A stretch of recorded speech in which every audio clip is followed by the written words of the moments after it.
Wife left me when I was caring for my dying father. But when he made me a millionaire in his will, she came back crawling. I'm 36M, married for 8 years with 2 children. Along with this, I'm the only son of my ailing father. You see, my dad is suffering from kidney problems for many years now. But in the last 2-3 years, his condition has worsened, and he has to go for dialysis twice a week. Earlier, he was able to commute on his own, but over the last year, he often asked me to accompany him. He is also growing weaker every day. Now, I have made a routine for myself that I would be taking my father for dialysis every time. I don't want to leave him alone in this condition. He has to go for dialysis 2 days a week, so I have fixed Saturday and Wednesday. Saturday is my week off, so it's not a concern. For Wednesday, I got permission from my boss to leave early and then compensate for the remaining hours/work in the night after returning home from the dialysis. I have been working in this company for 10 years. My boss has seen me as a hardworking and loyal employee, so granting this special permission wasn't a big deal for him.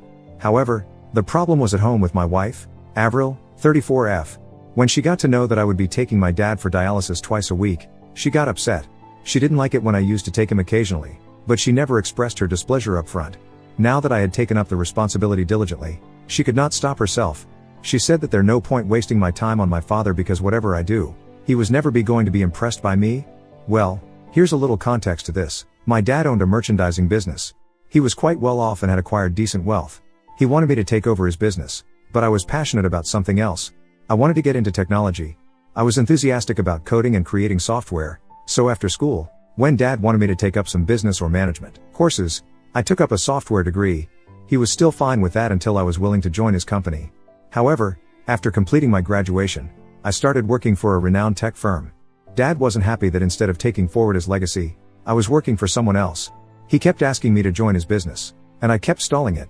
After my marriage, Dad asked me the final time if I wanted to join, and I said no. Dad got furious and said he would give all his wealth to the charity, and I wouldn't get a penny. I still didn't budge from my decision. You see, I was earning well even at that age. I bought a car and my own house at the age of 29. I was pretty confident that I would be able to lead a decent life even without his wealth. I told him that I didn't need his money and could build wealth on my own. Our relationship soured after that point. 5 years back, Mom passed away due to cardiac arrest. It was devastating for Dad. You see, I moved out of the house at 17 for my college. Then, I got a job, and I started living on my own. The only companion Dad had was Mom, and losing her was the most devastating thing for him. That's when our bond rejuvenated. I started visiting him often and used to take my kids to play with him. Eventually, he stepped down from his company and gave it to a trust to run. My wife, Avril, was never close to my parents. Until my mother was here, Avril used to avoid visiting my parents, saying that my mother was too nosy in our lives and they didn't get along with each other. When my father announced that he would remove me from his will, Avril started openly criticizing my parents for being mean and evil. I insisted she stay away from my relationship with my parents, but she always stepped in and said it was something that was going to affect our future, especially our children's. I assured her that ours and our children's future are secure irrespective of Dad's wealth, but she was not willing to understand that.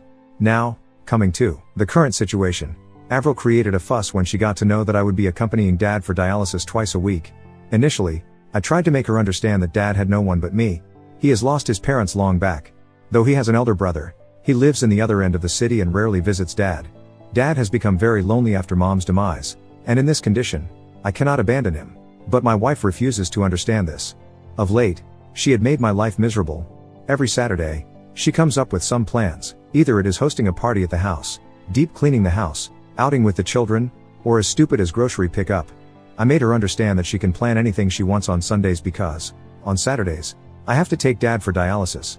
But she continues with her plans and then later rebukes me for being late or missing it. I had to rush to my dad to pick him up, then take him to the dialysis center, and after it was done, I dropped him and ran back home to her sarcasm and tantrums. It is not just about Saturday. She does the same for Wednesday evening. I had committed to my boss that I would compensate for the remaining work late in the evening or in the night after returning from the dialysis, but she always had a plan to trouble me.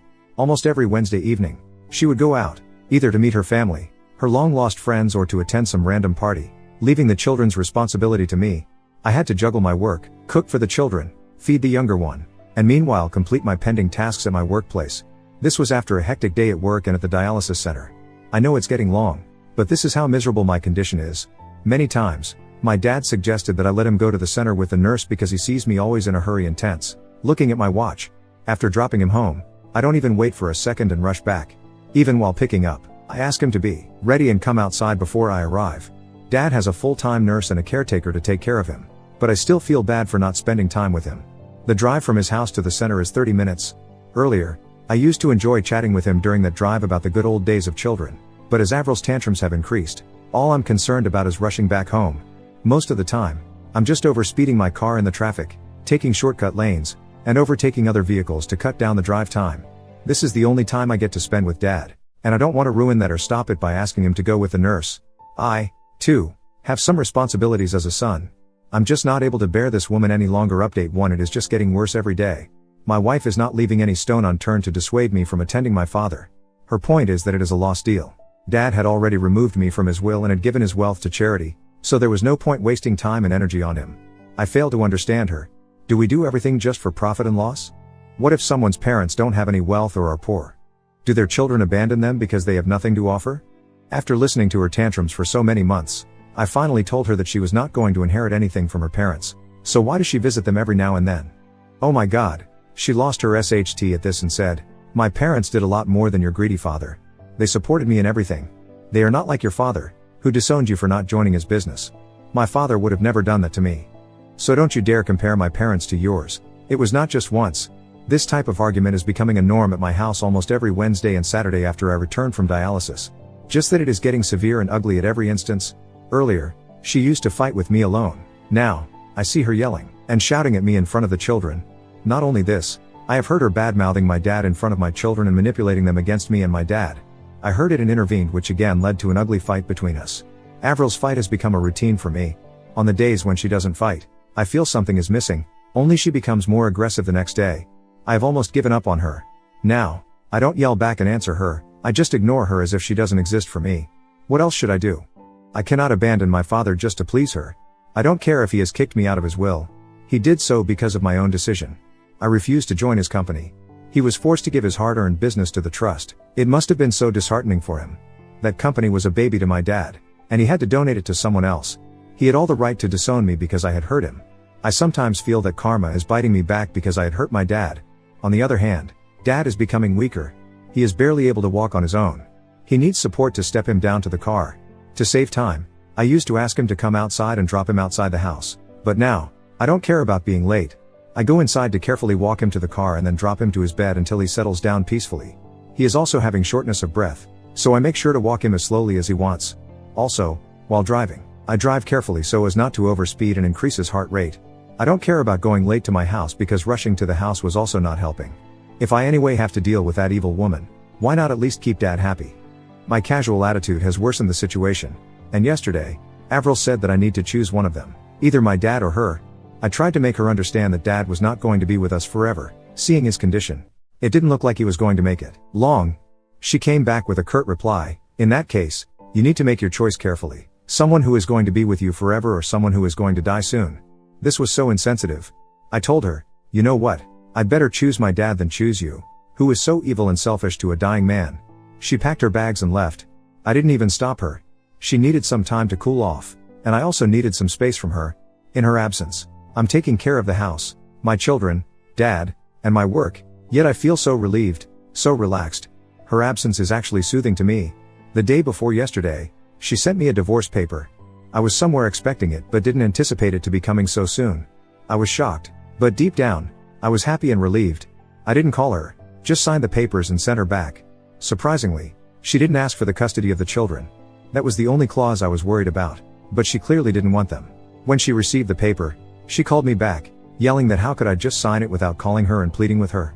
Funny, right? Her mom snatched the phone and shouted that I should have acted like a man and tried to pacify his wife back into the marriage instead of just signing the papers. It was so funny.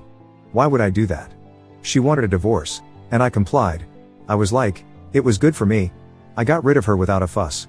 I also taunted her that she even abandoned her children and didn't want them. She said I could have all my assets, including my 2 children. She didn't want any of it. Her mother said Avril was still very young, and she didn't want the baggage of children on her shoulders. I said fine by me. I'm glad to have my kids with me. It is a relief for me, no doubt, but I'm worried about my children. They miss their mom, mostly the younger one when I'm at the office. It is difficult for me to manage all the responsibility alone, but I hope I'll be able to sail through this. Update 2. It's going to be a shorter update. So, I shifted to Dad's house along with my children. It is a great move. I must say thanks to everyone for the lovely suggestion. It worked out. Moving with Dad was good for all of us. Dad got the company of my children, and they got their grandpa to play with. Dad had a full-time caregiver who was ready to take care of my children on a raise. Why not? Someone to take care of my children under my dad's supervision? The best deal, right? It is such a happy feeling to see Dad playing and laughing with my children and them enjoying themselves with their grandpa. Avril didn't think this to be coming. She wanted to make my life miserable by divorcing me. She thought I would not be able to juggle all the responsibilities together, taking care of the children, my dad, house, and work. But you see, all is set perfectly. I'm definitely having the last laugh. The divorce was the best thing ever, lol. Update 3. It's a sad news. Dad passed away last week in his sleep. He went to bed, happy and content after playing with my children, and never woke up again. The doctor said he died peacefully. The doctor, his nurse, and even his caregiver said Dad was happy after I moved in with him, and it actually increased his lifespan to these many months. He was already on the verge of giving up before I moved in. It is very sad to lose your only parent, but I'm glad that he got to spend the last few months of his life happily. My children are also very sad to lose him, but Dad has imparted good values to them. They say that Grandpa used to teach them to accept reality and move on. Life never stops for anyone. I feel so proud to hear such good things from them. They are indeed my strength in this moment of despair. But there is one more shocking news that came after Dad's demise. Dad's lawyer reached out to me, asking me to come over to his office to reveal Dad's will. I said it wasn't required. Dad had already told me that he had given all his wealth to the trust, so I'm fine with that, and he can proceed with the paperwork to transfer everything to them. I asked him if I needed to vacate Dad's house because I was guessing that also was given to the charity trust. He laughed at me and asked me to just come over. When I went there, I found the trust members were already present. The lawyer had called them as well. When the lawyer started reading the will, I was in tears. Dad has actually willed me as heir. All his business, his house, his wealth was for me. I asked the lawyer if this change was made recently. I thought he made this change after I started taking care of him. The lawyer smiled and said, I was always his heir, and the will was never altered. I was inconsolably crying that my dad never abandoned me. Maybe he threatened to disown me so that I could take forward his business and his legacy. I was still crying when Dad's attorney pacified me. I said it kills me from inside that I hurt my dad all his life, but he always cared for me. The lawyer said that Dad was actually very proud that I didn't give up on my passion under his pressure and that I was happy to lose my generational wealth to pursue my passion. Dad was very proud of me. The lawyer said that I'm the decision maker of the business, and if I want, I can take the company back from the trust and run it myself. I'm thinking of doing that. I did whatever I wanted to do. Dad indirectly supported me. Now, it was my time to pay him back. I'm thinking of taking it back from the trust and scaling it to the level Dad wanted his business to fly. I came back home and told my children about their grandpa's will. He has given some portion of his wealth to my children as well after they turn 18. Today, we went to his grave with some flowers and spent some time in serenity. It is a very emotional phase for me. Update 4.0. You know, the ants came back running on seeing the sugar candy. A month later, to Dad's demise, I started taking over his business and other community service work. First of all, I quit my job and took over the business.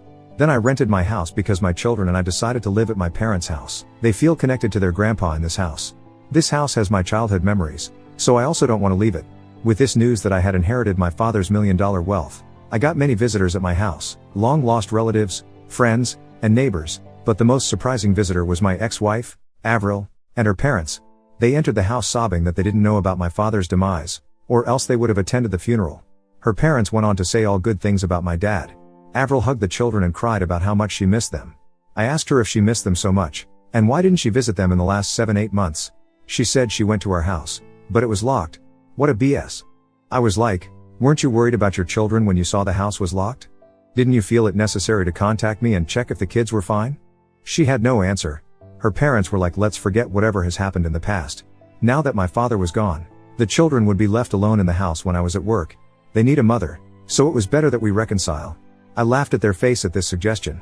The children needed her the most when she left them to me. Now, the children have gotten used to her absence, and I don't want her back in my life. She started crying. Her parents left us alone. She held my hands and pleaded with me for reconciliation. She said she loved me and missed being with the children.